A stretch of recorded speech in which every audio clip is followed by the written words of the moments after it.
This is your news source evening bulletin for today, Tuesday, the 17th day of October in the year 2023. I'm Gordon Mosley reporting, and here's what we're tracking tonight. Maintaining that no agreement was reached with the government on the $214 million in unjustified claims flagged by IHS Markit in the conduct of that Stabroek Block cost recovery audit, the president of ExxonMobil Guyana, Alastair Routledge, today said the government, through the Guyana Revenue Authority, has re-engaged a UK-based audit firm to assess the supporting documents that have been provided by the ExxonMobil company.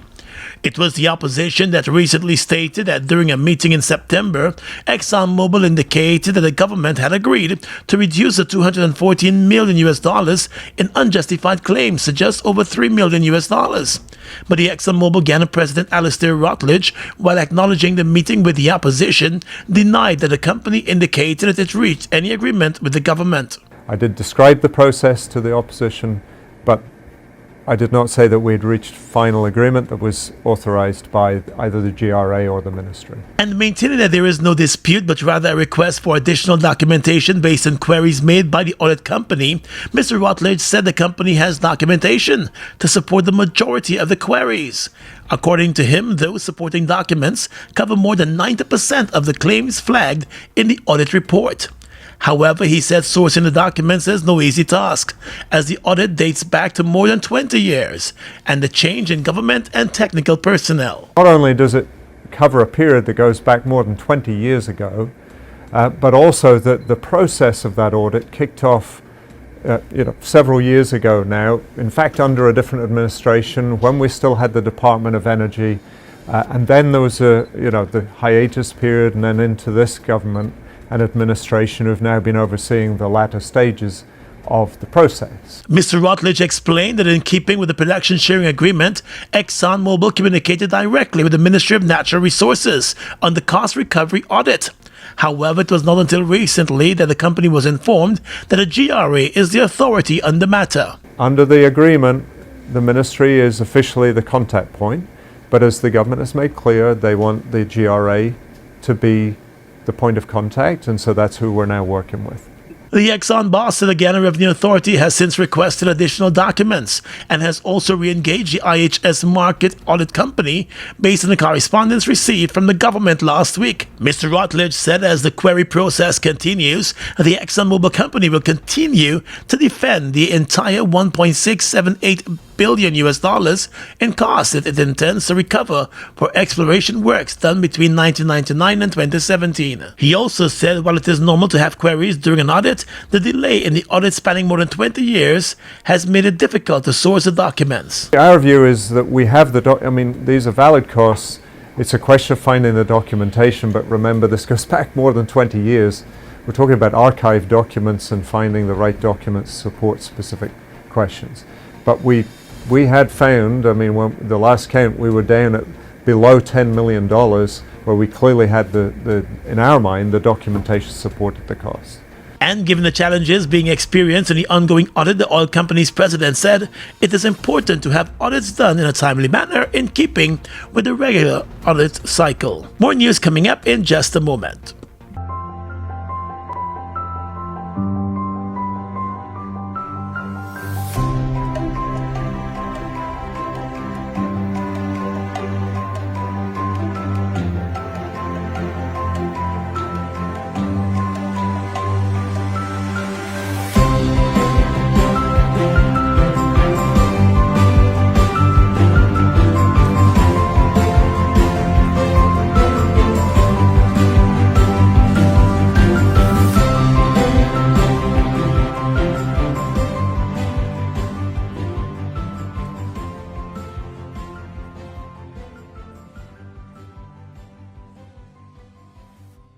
Oh my lord, I just love to shop in this store. My customers, them gonna love all these things.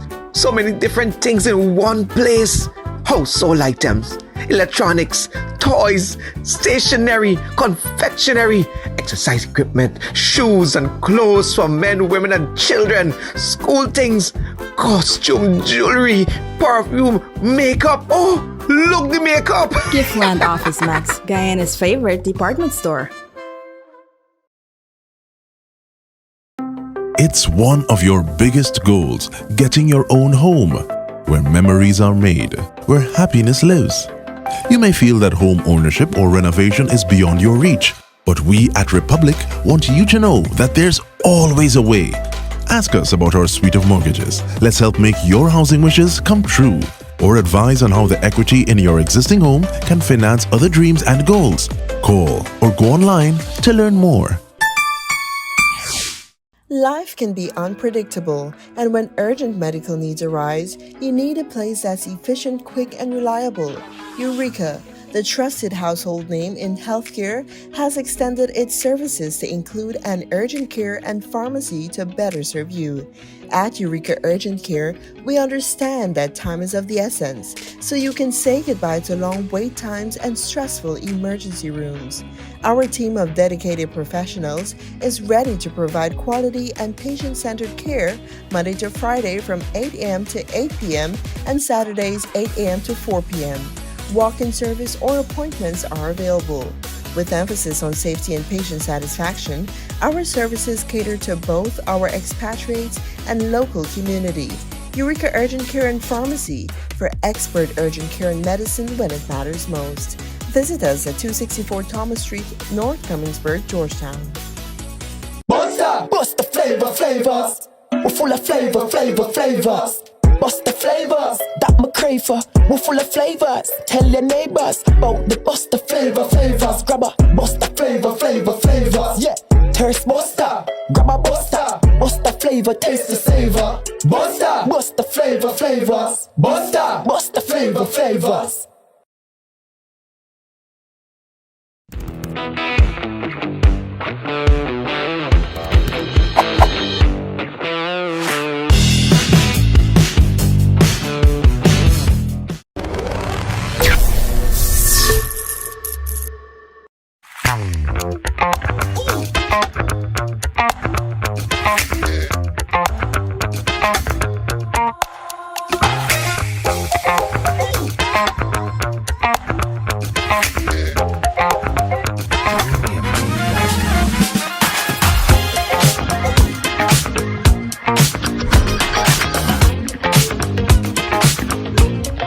Let's tell you now that the opposition, APNU, and the AFC today expressed grave concern over the influx of Venezuelan migrants who have been moving into the country without any proper screening being done.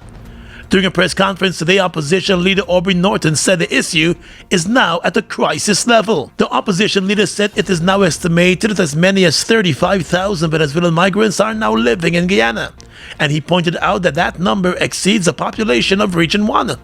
Mr. Norton said while Guyana welcomes migrants in keeping with international law, the country's national security and integrity may now be under threat. Most of these refugees now reside in our sparsely populated hinterland region. Should they become a majority in any sizable area of our territory, Guyana could face the threat of possible annexation of these areas by Venezuela. The opposition leader said by not properly screening those coming into the country, Guyana runs the risk of letting spies and agents of Venezuela into the country. He warned of the possibility that they could infiltrate the country's political and security apparatus. But even with a threat to the country's territorial integrity, Mr. Norton said there is also a threat posed to the country's electoral system. He said his party has received credible evidence that government operatives have been registering Venezuelans in the hinterland region. And while agreeing with Mr. Norton, the leader of the Alliance for Change, Kemraj Ramjatan, said the practice of giving Venezuelan birth certificates so that they can obtain an ID card presents an imminent danger to the political stability in the country. He said that his party's representatives in the hinterland regions have reported that there is an active registration of Venezuelan migrants in the far-flung communities. This is not only a threat, it is the opinion of the Alliance for Change and myself as leader of it, that this constitutes an imminent danger to political stability and also electoral integrity. Norton and Ramjatan said they remained firm in their view that the government's approach to the migrant issue is too relaxed. According to the political leaders, serious intelligence work needs to be carried out on the border regions with Venezuela so that there is monitoring of what occurs in those areas. Additionally, the opposition wants a sit-down with the Chief of Staff of the Guyana Defense Force, Brigadier Omar Khan, to be updated on what appears to be a growing threat to the country from bordering regions. The opposition has also issued a call for a full briefing of the parliamentary political parties. And this evening, there is growing concern among officials about the spreading of Venezuelan propaganda on the border controversy in Guyana. In the past few days, reports have surfaced about the movement of Venezuelan military troops in villages close to a section of the border that the country shares with Guyana. Those claims were triggered by a voice note that has been making the rounds across social media. However, sources in the bordering regions have indicated to news source that there has been no unusual movement of Venezuelan troops close to the Guyana border. But it was noted that across in Venezuela there continues to be a crackdown on illegal mining in that country, and a number of operations appear to have been launched to address the issue.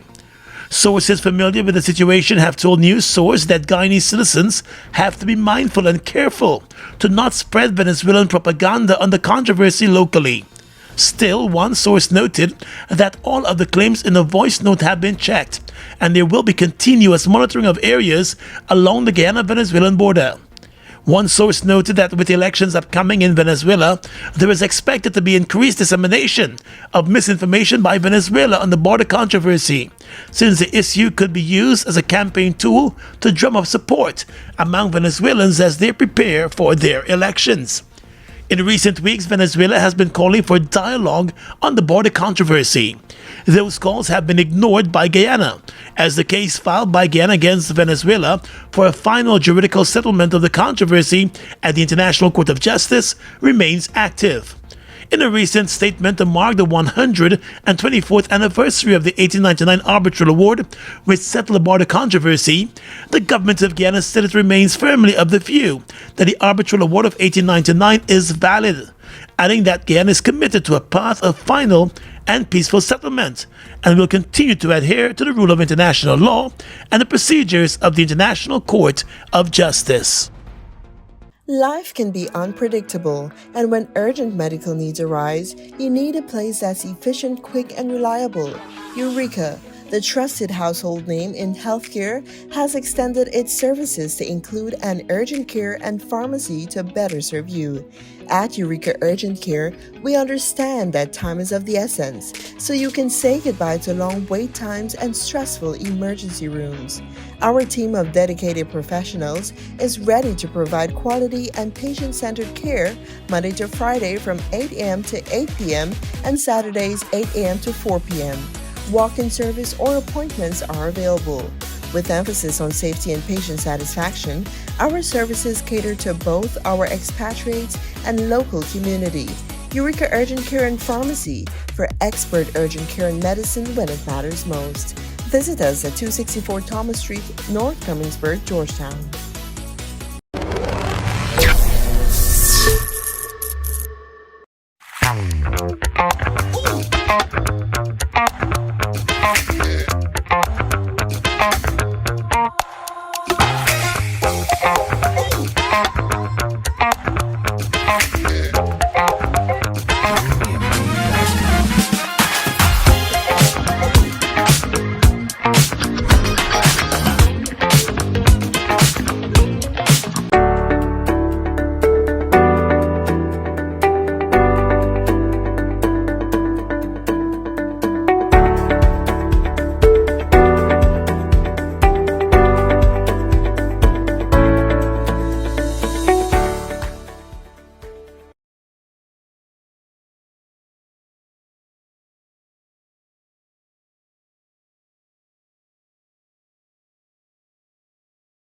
The president of ExxonMobil Guyana, Alastair Rutledge, said the oil giant is not intimidated by Venezuela's acts of aggression and remains committed to developments here in Guyana. However, he warned that though the company has bid for another oil block, it will not sign on to an agreement if the proposed production sharing agreement is not amended to address key issues. ExxonMobil is among companies that have submitted bids for 8 of the 14 oil blocks that the government put up for auction. Venezuela, however, has objected to the auction based on its claims that Guyana does not have sovereign rights over the maritime area where the oil blocks are located. The Spanish-speaking country has warned that permission to operate within the area would be in violation of international law if that permission is not given by Venezuela. Guyana says not so. But Mr. Rutledge said Exxon is unmoved by the claims by Venezuela. You know, we have not been scared away by Venezuela. You know, that's why we're still working in Guyana. That's why we anticipate continuing to do so for decades to come. Venezuela has been laying claim to Guyana's territory and maritime space for decades. Guyana has rejected those claims. The country currently has Venezuela before the International Court of Justice for a final settlement of the 1899 arbitral award. While addressing a special meeting of the Organization of American States last month, President Finale said since independence, Guyana has had to deal with acts of aggression that threaten its territorial integrity and has intimidated and discouraged investments, which has historically stunted the country's growth and development. Notwithstanding those acts of aggression, the Exxon boss said Exxon will continue to advance development in Guyana. It currently operates in the Stabroek Block. He also said the company has little to no issue with the fiscal terms embedded with the new PSA. He said Exxon understands that at the time of the signing of the Stabroek Block PSA, there were no discoveries and that the risks were still relevantly high when the revised PSA was signed in 2016. When you then go to bid rounds later on, having had discoveries in the basin becomes more attractive. So it's quite normal for the government to increase the fiscal take for it to be more favourable to the country, because now there's less risk. Already there's a company or companies have proven there's hydrocarbon and there's some economic hydrocarbon. So that's a normal thing on the fiscal side. So it's quite normal that the new fiscal arrangements will be better for the country than the early ones, because the early ones took much more risk. Rutledge also said the company's issues lies with the measures outlined in the proposed PSA, which are intended to govern the new blocks. When it comes to the other terms, of the new PSA had substantially different terms, many of which we found to be less attractive.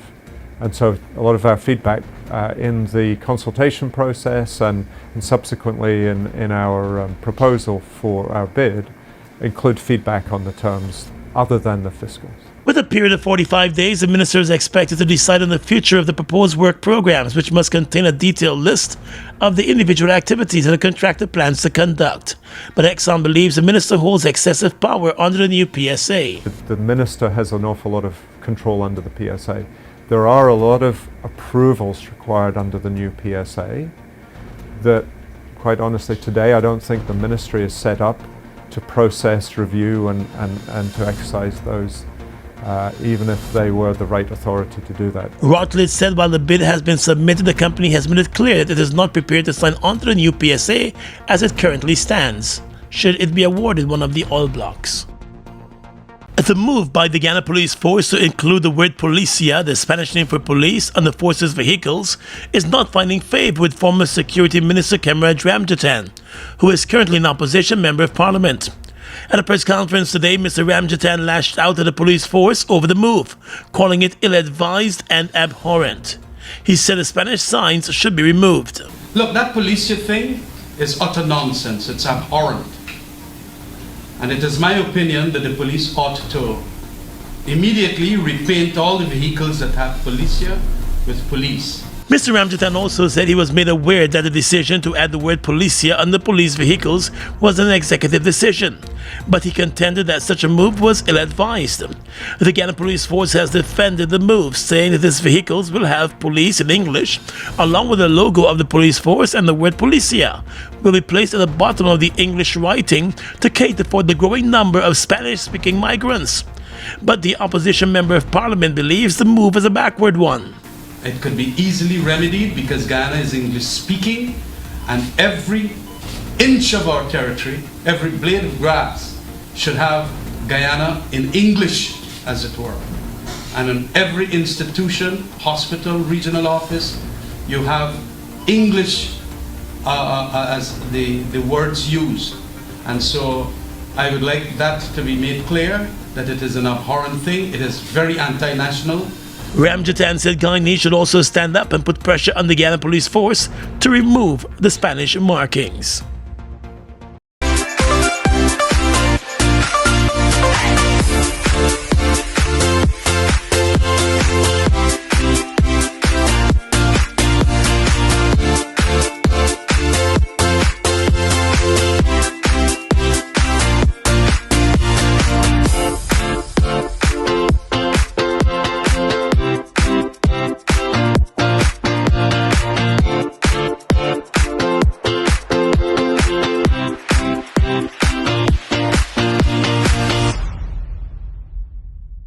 Guyana's economy is rapidly transforming, and we're all part of it.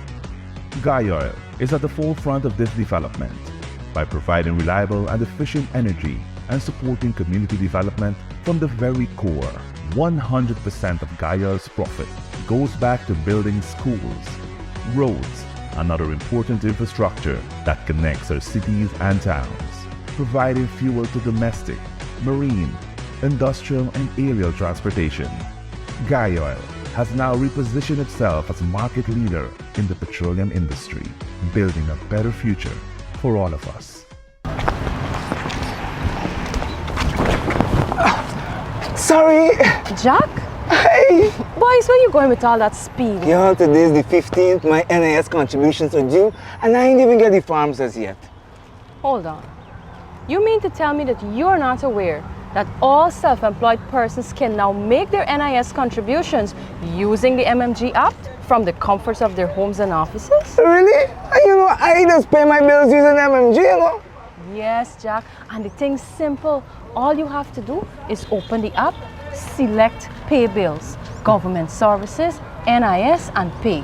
They will prompt you to enter your NIS number, the month you're paying for, and the amount. So I don't need to submit any form? No. The only time you submit in a form is when you're making a claim. Wait. I could make a claim too? Oh, no, man. Jack. You didn't know that? Yes. All self-employed persons are entitled to all benefits from NIS. Well, except for the industrial benefits. And here's the good part. All of their forms, you can download them from the NIS website. Well, girl, I'm really glad I bumped into you. Anyhow, make sure you pay your bills later. Later? I gotta sit down right here and pay my contributions first. Take care. For further information, please visit the website at www.nis.org.gy, the National Insurance Scheme Facebook page, or your nearest NIS office. Food Max Supermarket, located on the ground floor of the Giftland Mall, is your one-stop shop for all your grocery needs. We stock a variety of imported frozen meat and food products, fresh produce, and pet supplies, freshly made bread. Rotisserie chicken and patties are also available daily. Shop in comfort today at Food Max and let our courteous staff assist you in satisfying your shopping needs. Food Max, the fresh food specialist. It's one of your biggest goals, getting your own home, where memories are made, where happiness lives. You may feel that home ownership or renovation is beyond your reach, but we at Republic want you to know that there's always a way. Ask us about our suite of mortgages. Let's help make your housing wishes come true. Or advise on how the equity in your existing home can finance other dreams and goals. Call or go online to learn more. Look who's in the mix now. The new Buster Soda Water. 0 calories, 0 sugar, 0 artificial flavors. 100% refreshing. Taste Buster Soda Water today. Buster Soda Water. Now available for only $120.